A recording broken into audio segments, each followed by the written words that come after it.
So దాన్ని మేము దృష్టిలో పెట్టుకొని అక్కడ కరికులం దగ్గర నుంచి స్టార్టింగ్ నుంచి ఇప్పుడు మనకి ఎంబీబీఎస్లో we call it as CBMP curriculum అని అంటాం. అంటే కాంపిటెన్సీ బేస్డ్ మెడికల్ ఎడ్యుకేషన్. అంటే ఏం తీసుకొచ్చారు, వాట్ ఆర్ ద రిఫార్మ్స్ తీసుకొచ్చింది government of India. Competency based అంటే ఈచ్ అండ్ ఎవ్రీ డిసీజ్ మీద ఒక స్టూడెంట్కి ఎంత అవగాహన ఉంది, how much competent the student is in terms of diagnosing, treating a condition.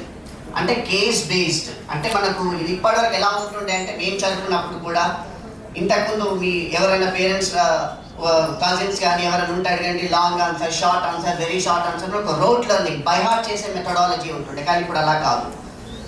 Conceptual oriented case based డిస్కషన్ని ఇంప్లిమెంట్ చేసింది గవర్నమెంట్ ఆఫ్ ఇండియా. దాన్ని దృష్టిలో పెట్టుకొని ఫస్ట్ ఇయర్ నుంచే ఫస్ట్ అండ్ సెకండ్ ఇయర్ మొత్తానికి first and second year anatomy, physiology, biochemistry, pathology, pharmacology and microbiology సంబంధించిన faculties మొత్తం కూడా ప్రతి ఒక్క సబ్జెక్ట్, చాప్టర్, టాపిక్ వైజ్ మీకు అక్కడ టీచ్ చేయడం అనేది జరుగుతుంది.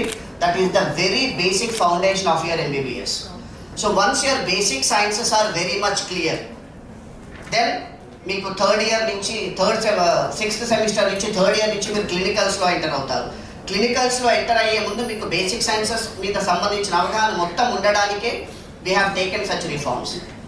మెయిన్ థింగ్ నాగేశ్వరరావు గారు చెప్పారు, రామారావు గారు చెప్పారు. ద మెయిన్ డిఫరెన్స్ ఏంటి అంటే మీరు ఏ ఫారెన్ యూనివర్సిటీ చూసుకున్నా కూడా ఇండియన్ కరికులం అనేది అక్కడ ఇంప్లిమెంట్ అవ్వదు. వాళ్ళ ఓన్ కరికులం ఉంటుంది. IHSM is a university because being a vice dean and also I am the chairman of the curriculum committee and examination committee. అక్కడ ఎగ్జామినేషన్స్ కూడా కండక్ట్ చేసేది నేనే యూనివర్సిటీలో in the standards of FMG and national exit test.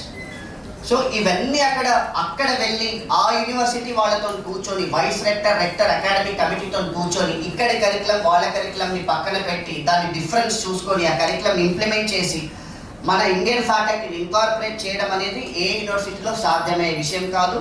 So ఎంతో కృషి వల్ల ఇన్ని ఏళ్ళు అయిపోయింది కాబట్టి మాకు ఆ రిజల్ట్స్ అనేటివి వస్తున్నాయి.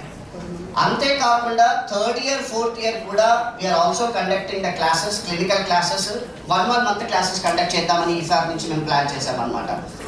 అండ్ అంతేకాదు the most important thing, final ఇయర్కి వచ్చేసరికి 9th and 10th సెమిస్టర్లో మీరు ఏ యూనివర్సిటీలో చూసుకున్నా కూడా మీకు 9 గంటల నుంచి మార్నింగ్ 8 o'clock నుంచి 5:30 వరకు క్లాసెస్ ఉంటాయి. 5:30 తర్వాత 6 గంటల నుంచి 8:30 వరకు లేదంటే 9 గంటల వరకు క్లాసెస్ కండక్ట్ చేస్తారు. అంటే 3 గంటలు.